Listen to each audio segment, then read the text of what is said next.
Hey everyone, it's Fairy Witch 1 here. Sorry about the noise in the background, my washing machine is currently running, so I'm sorry for that. I just want to bring up a little something I got in a comment. Now, I am doing videos on air fairies.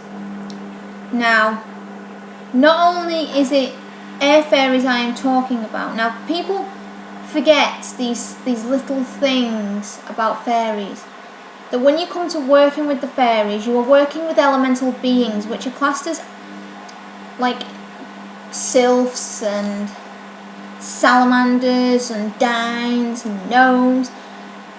And what people are failing to realise is that they're actually spirits.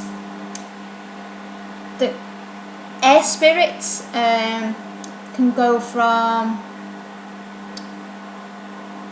let me see. Let's go for water spirits. That's the easiest one for me to think of off the top of my head. Now, when you work with the water spirits, you're working with mermaids. And people go, mermaids? They're not fairies. Well, yeah, they are classed as fairies. You work with mermaids when you are working with fairies. Okay, so this is making sense. So, if I mention one of the Nordic gods, I'm mentioning him in more of a spirit way, more of an air spirit way, why you would connect with that person when you're working with air. They are classed in the elemental area, they are cast in that area, so this is why. For the people that think, why are you talking about, say, Odin when you are meant to be talking about fairies? This is genuinely because Odin is part of the air fairies, the air spirits, same as Darth, same as the Sidith, same as Hermes, the Valkyrie. These are all connected, and you can draw upon their energies when working with the elemental of air. So, we've got this cleared up. So, the people that are making these comments, I don't think you 100% work with the air fairies correctly. The little people with wings. Okay, you're calling on the little people with wings that sprinkle their fairy dust everywhere. That's your choice.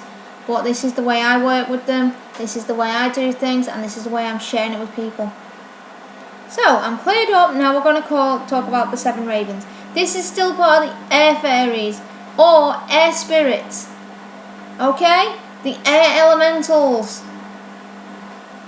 Right. People just get me so annoyed because I don't think many people understand the true work of the fairies. Okay. This Grimm's fairy tale is about the power of air. There was once a couple who had had 7 sons, but they yearned for a daughter. Eventually a girl was born, but she was sickly, so the boys were sent urgently to the well for water. While there, they argued and dropped the jug. They took so long that their father complained about them and said he wished they were all ravens. Whereupon they turned into birds and flew over his head away into the distance. Distraught though the couple were to lose their sons, their beautiful daughter gave them joy as she grew. At length, however, she wanted to search for her brothers. She turned to the power of the elements and asked the sun for help, but he burned her. She asked the moon, but he deceived her. She asked the friendly stars, and one gave her a chicken bone to release her brothers from the glass mountain where they were captive. Sadly, the girl lost the bone, so she bravely cut off her own finger to use as a key.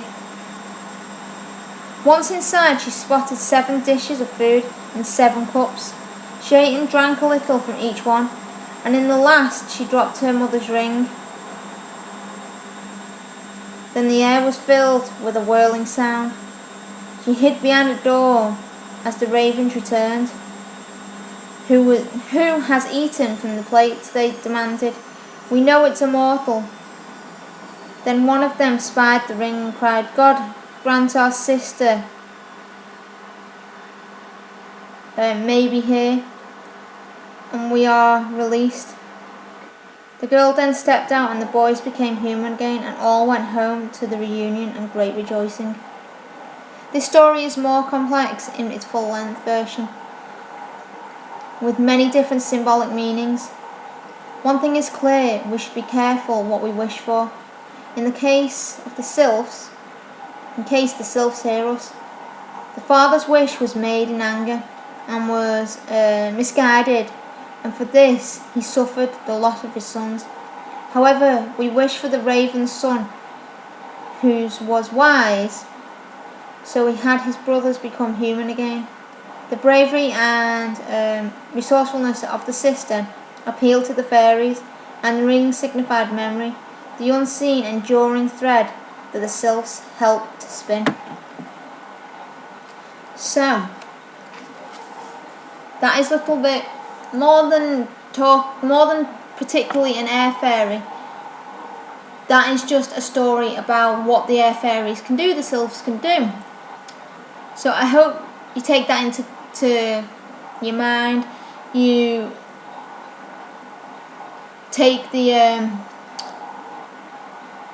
story and its meaning and think about it, and I hope you've enjoyed this video, so bless it be.